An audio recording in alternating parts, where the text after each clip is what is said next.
السلام علیکم ورحمۃ اللہ وبرکاتہ۔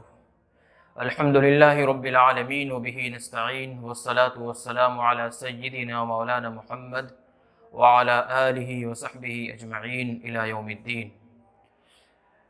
آج عالمی سطح پر مسلمانوں کی بدحالی اور قسم پرسی کا رونا رویا جا رہا ہے۔ ہر ایک کی زبان پر یہی شکایت ہے کہ مسلم قوم بچھڑی ہوئی قوم ہے۔ مسلمان خواہ کسی بھی ملک میں ہو، ذلت و رسوائی کی زندگی گزارنے پر مجبور ہے۔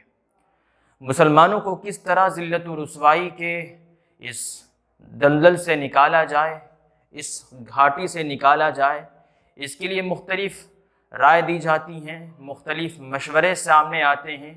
کوئی کہتا ہے کہ مسلمانوں کو تعلیم کے میدان میں آگے آنے کی ضرورت ہے، تو کوئی کہتا ہے معاشی میدان میں، اقتصادی میدان میں مسلمانوں کو اپنی صلاحیت آزمانے کی ضرورت ہے۔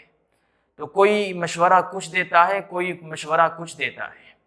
ہم آپ کے سامنے آج ایک ایسی عظیم شخصیت کا مشورہ رکھنے جا رہے ہیں جو اپنے وقت میں اس ملک ہندوستان کے بہت بڑے مفکر تھے اور عظیم مجاہد آزادی تھے، جن کا نام نامی اس میں گرامی شیخ الہند مولانا محمود الحسن دیوبندی رحمۃ اللہ علیہ۔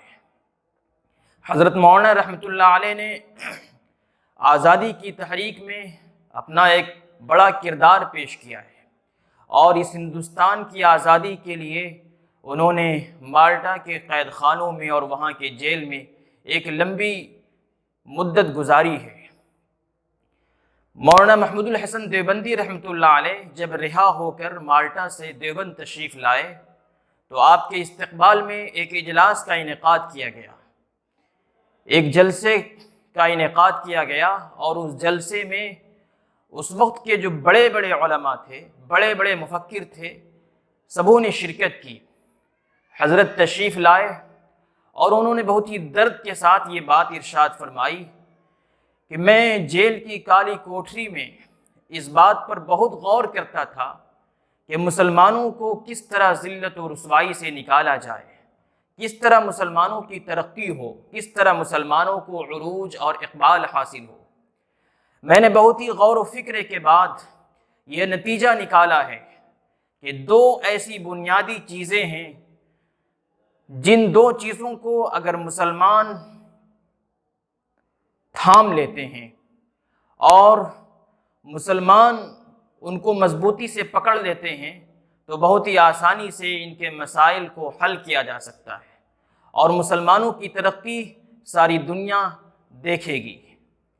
پہلی چیز یہ ہے کہ مسلمانوں کی صفوں میں اتحاد پیدا کیا جائے اور مسلمان کے ہر فرد کے ہاتھ میں یہ قرآن کریم جو عظیم نسخہ اور مسلمانوں کے لیے ہدایت نامہ ہے، وہ نسخہ ہر ہاتھ میں پہنچا دیا جائے۔ یہ حضرت کا مشورہ تھا۔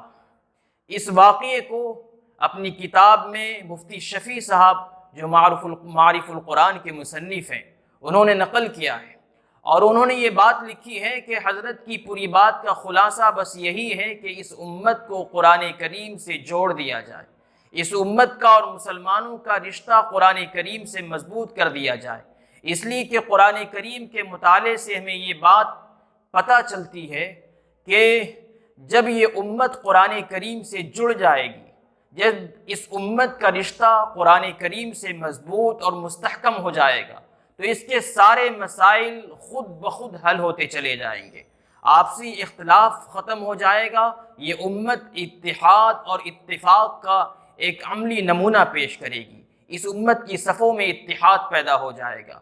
قرآن کریم سے اگر یہ امت جڑتی ہے تو تعلیم کے میدان میں سب سے آگے ہوگی، اس لیے کہ اس کتاب کی سب سے پہلی وحی کا تعلق تعلیم سے وابستہ ہے، ایجوکیشن سے وابستہ ہے۔ اقرأ بسم ربک الذی خلق۔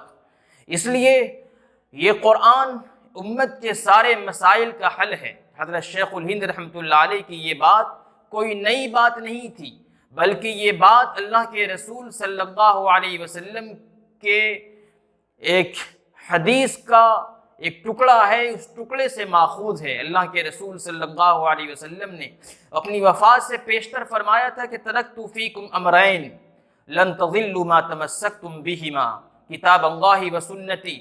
دنیا والو، میری امت کے افراد سنو، میں جا رہا ہوں اس دنیا سے، لیکن تمہارے درمیان دو ایسے نسخے چھوڑ کر جا رہا ہوں کہ جب تک تم ان دو نسخوں سے مضبوطی کے ساتھ چمٹے رہو گے تم کبھی گمراہ نہیں ہو پاؤ گے، دنیا کی بڑی سی بڑی طاقت تمہیں ذلیل نہیں کر پائے گی۔ پہلا نسخہ یہ کتاب اللہ ہے، یہ اللہ کی کتاب ہے، یہ قرآن کریم ہے، اور دوسرا نسخہ میرا طریقہ ہے اور میری زندگی ہے۔ جب تک ان دو چیزوں سے تم وابستہ رہو گے، ان دو چیزوں سے تمہارا تعلق جتنا مضبوط اور مستحکم رہے گا، تمہاری طاقت، تمہاری توانائی اور تمہاری حکومت اور سربراہی بھی اسی قدر مضبوط اور مستحکم ہوگی۔ یہ سبق ہے ہر فرد کے لیے بھی، ہر جماعت کے لیے بھی، ہر قوم کے لیے بھی۔ اللہ تعالی عمل کی توفیق عطا کرے۔